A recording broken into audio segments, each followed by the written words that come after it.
Okay. Okay. Before we continue where we left off last night about davening on the first day of Pesach, I want to mention just a quick review of tonight and tomorrow morning. Tonight, right after Ma'ariv, when you go home, you're not allowed to do anything, but right away you have to do bedikas chametz. So the custom is you put down 10 pieces of bread, hard bread wrapped in a napkin or paper that it should be able to burn. You make the bracha, you gather it says in halacha and in our customs, you gather the family together. You make a bracha shekidshanu b'mitzvesa v'tzivanu al biur chametz. You don't make a bracha al bedikas chametz for searching for the chametz. You make a bracha al biur chametz. Why? Because the whole purpose of searching for chametz is to get rid of the chametz that you find. So the bedika is only like a prerequisite, the preparation for the ultimate mitzvah, which is the mitzvah of burning chametz. So therefore, the bracha you make tonight is al bir chametz. Even though you're not burning the chametz tonight, you're going to burn it tomorrow morning. After you make sure you have the 10 pieces of bread, make sure you get all 10. Then you do bittul chametz. Tonight, after bedikas chametz, you nullify the chametz, and we learned that you have to know exactly what it says, you have to know what it means. You could say it in any language, and that's it. Now, our custom is to put the 10 pieces of bread with the feather and the candle in a bag, and you put the spoon that comes with the kit. You add the spoon, you stick the spoon into the bag, and the handle of the spoon protrudes outside of the bag. Now, just for FYI, right? FYI, why do you have a feather and a spoon in a bedikas chametz kit? So, in the olden times, they didn't have the dustbusters and the cleaning things we have today. When you did bedikas chametz, how did they gather the stuff from the corners? They used a feather. They used a feather. They had chickens all over the place.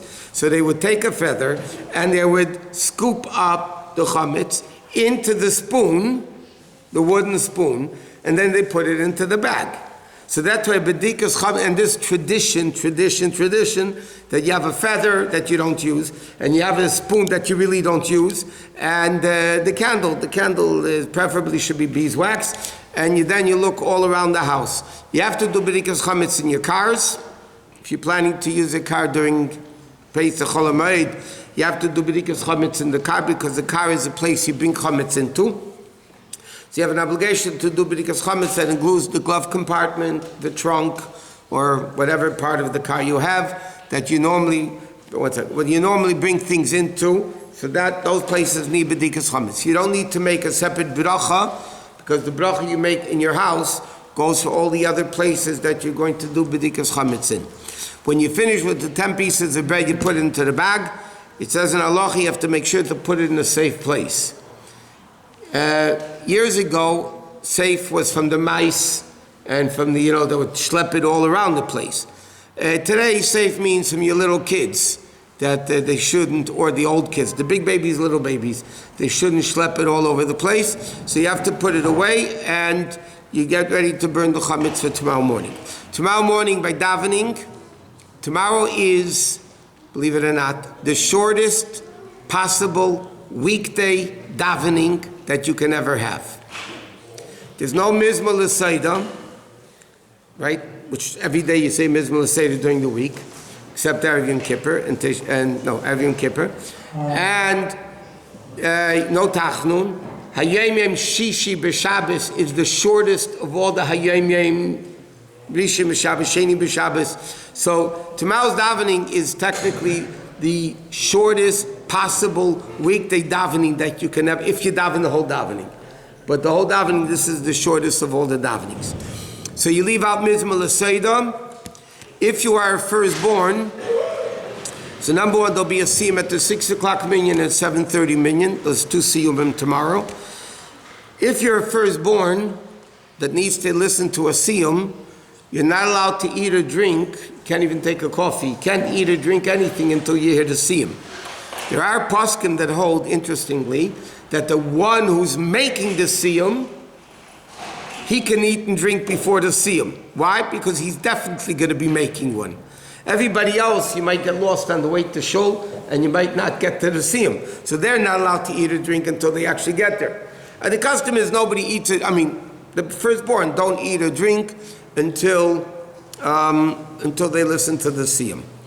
You're allowed to eat chametz tomorrow until 10:43, according to Alter Rebbe and the Gra, and you have to burn the chametz, nullify the chametz, sell the chametz before 11:48. So you have to remember the times. You have to finish eating by 10:43. You have to nullify, burn, sell everything. You have to do by 11:48. What did you want to ask, sir? No, you wanted. No, not you. Behind you. You wanted to ask something? Oh, you had your hand up. Okay. Is it one bracha? Tainus starts from dawn. Is it one bracha per household tonight for Bdikas Chametz, or all males who are participating make a bracha? No, okay. We didn't cover this when we were doing Bdikas Chametz. The house's obligation is on the head of the household.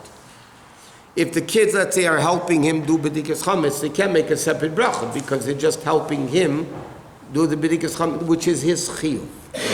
If people come to out of town and they want to do their own Bdikas Chametz with a bracha Thursday night, tonight, because if you left your house Tuesday, then you can't make a bracha until tonight.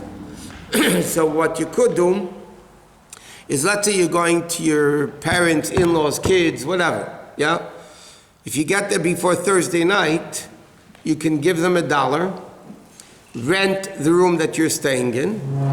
Now it becomes your home, your house, your room, with your obligation.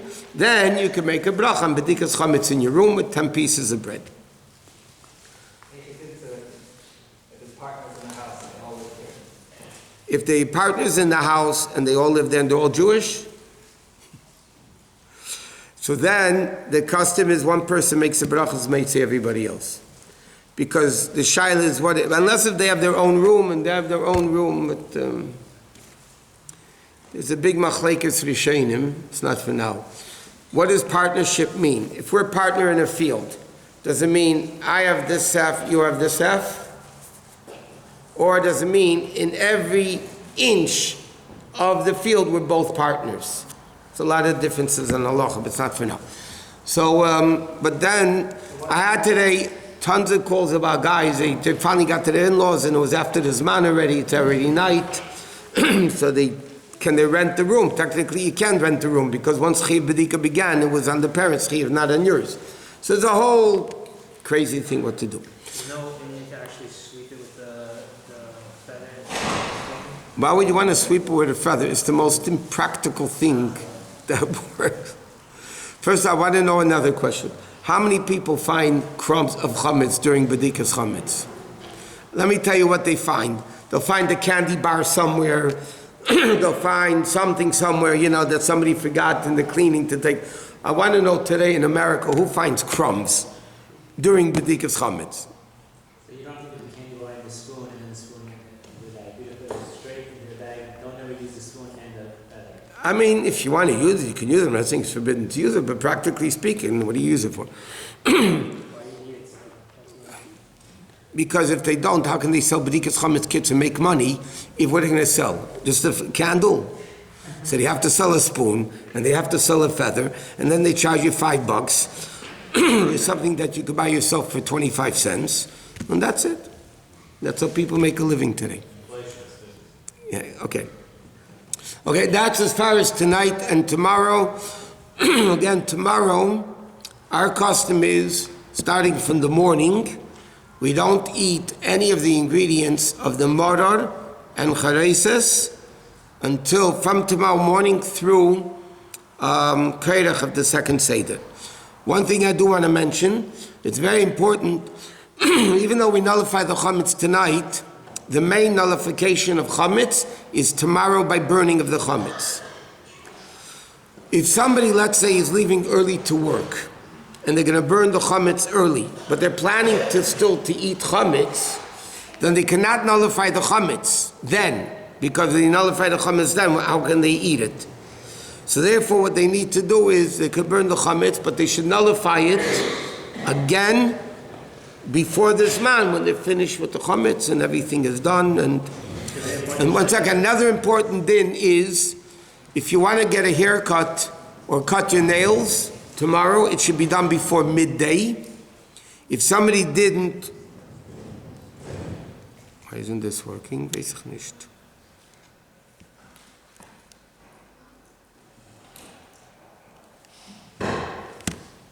If somebody did not cut your hair in the morning before 1 o'clock, you have to take a haircut only from a goy. Nails, if you didn't cut before midday, you're allowed to cut after midday. But haircuts, you have to make sure if you're planning to take it from a Jew, it has to be dafka in the morning before chatzais. What? You know where the public burning? You know what? I asked around, I don't know. Usually they're burning yeshiva. But last year the fire department came, they closed them down in the middle of the whole, I don't know what's going to be this year. Rabbi, if you're not planning to eat after burn at 7 o'clock later. If you're not planning to have any chametz, then you could burn the chametz 7 o'clock in the morning and say kol chamir. Yeah, you can. Or if you can't appoint someone to do the burning and kol chamir for them, they would still have. Kol chamir you should do yourself. It's a big machlekes rishonim if you can make a shliach for bittul. A shliach for bedika you could do. A shliach for bittul is a big shaila. Everybody should say, whoever owns chametz should say kol chamir. First of all, there's a spiritual chametz that we're also referring to. If you say the yiratzin when you burn the chametz, what you say over there is that just like we're burning the physical chametz, Hashem should burn the spiritual chametz from us, and you know all that stuff. Everybody should say it. Again, if you want to do bittul chametz earlier, I mean the main bittul chametz is tomorrow morning. We only do it tonight because people are home in case somebody forgets tomorrow morning, so they'll at least cover it with tonight. But ideally, the main b'dikas chametz is tomorrow morning. What? So, after b'dikas chametz, what's the house supposed to look like? We're still allowed to eat some chametz, but at the same time, we're supposed to put everything away. Then we have Whatever you're going to be eating in the morning of Pesach, you have to make sure to eat in a place that you're going to clean it up and get rid of the chametz. In fact, some people, because of that, won't eat chametz tomorrow morning.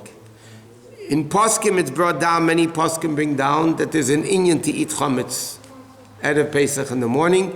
And the Rebbe Rashab said, it's printed already, the Rebbe Rashab said, remember the exact lashon, that on the bagel and this, Erev Pesach in the morning, he's not giving up. Giving up. He's not mevater on the bagel with, I forgot what it was, a drink. Anyway, so there is an inyan to eat chametz, but you have to be careful. When you have little kids in the house, they're going to start eating chametz all over the house. Halachically, you're going to have to redo b'dikas chametz.